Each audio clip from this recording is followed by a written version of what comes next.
Hello বন্ধুরা, আমি নিরূপা লাইফস্টাইলের পক্ষ থেকে আমার সমস্ত বন্ধুদের জানাই শুভ দুপুরের শুভেচ্ছা। তো বন্ধুরা, তোমরা কেমন আছো? তোমাদের দুপুরে খাওয়া দাওয়া হয়ে গেছে আশা করি।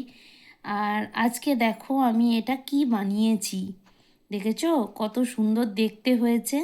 যেমন সুন্দর রং আর তেমন সুন্দর স্ট্রাকচারটা এসেছে।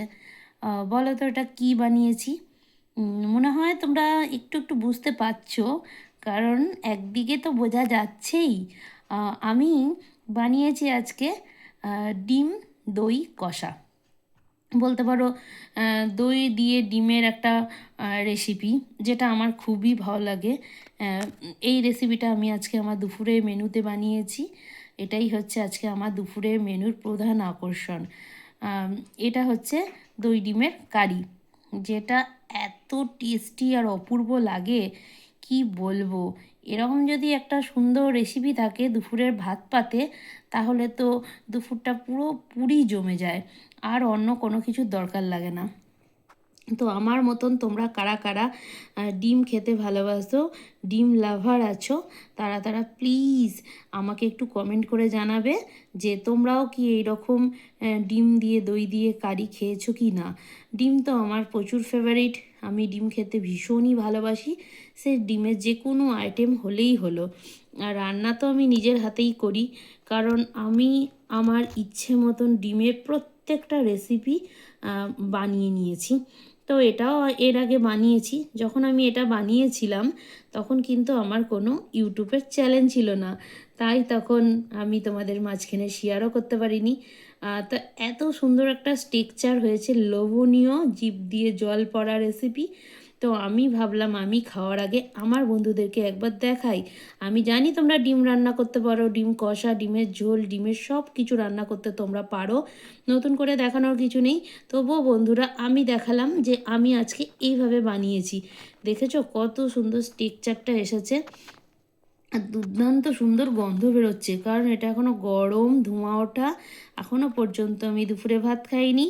আমি ভাবলাম যে আমার বন্ধুদের সাথে আগে এই রেসিপিটা ভালো করে দেখিয়ে নিই, যে কীরকম বানিয়েছি, কীরকম লাগছে দেখতে, কার কার জিভে জল আসছে।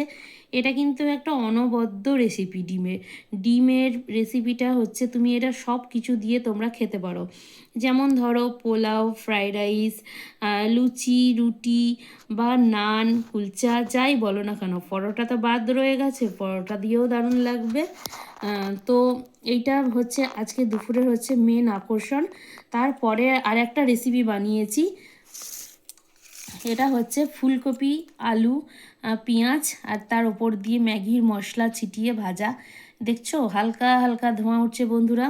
তো ভাতের পাতে এই রকম দুটো যদি জমজমাটি থাকে রেসিপি, তাহলে আর অন্য কোনো জিনিসের দরকার পড়ে না। মাছ মাংস ফেল হয়ে যাবে। কারণ এই এই যে ফুলকপি আলু পেঁয়াজ ভাজা রেসিপিটা, সাথে যদি একটু ম্যাগির মশলা না দেওয়া হয়, জানি না ক্যামেরাতে কেমন লাগছে, দেখে মনে হচ্ছে সাদা সাদা, কিন্তু না, সাদা না। যেটুকু পরিমাণ হলুদের প্রয়োজন ওইটুকু পরিমাণ হলুদ তো নিশ্চয়ই দিয়েছি। তো এটাও খুব সুন্দর শীতের একটা স্পেশাল মেনু বলতে পারো।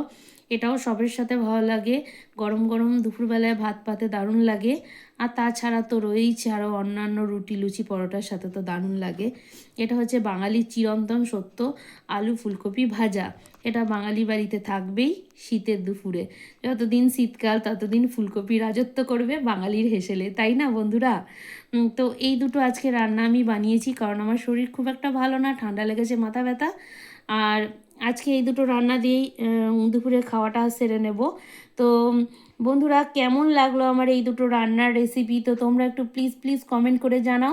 আর যারা এখনও নতুন বন্ধু আছো, আমার চ্যানেলটা সাবস্ক্রাইব করোনি, তারা প্লিজ একটু সাবস্ক্রাইব করে দিয়ে বেল আইকনটা বাজিয়ে দিয়ে আমার পাশে থেকো, আবার নতুন নতুন কোনো রান্নার রেসিপি দেখার জন্য বা মেনু রেসিপি দেখার জন্য। তো ততক্ষণের মতো টাটা, বাই বাই, আবার যেন দেখা পাই। ঠিক আছে? তো বাই বন্ধুরা, ভালো থেকো, সুস্থ থেকো, শুভ দুপুর।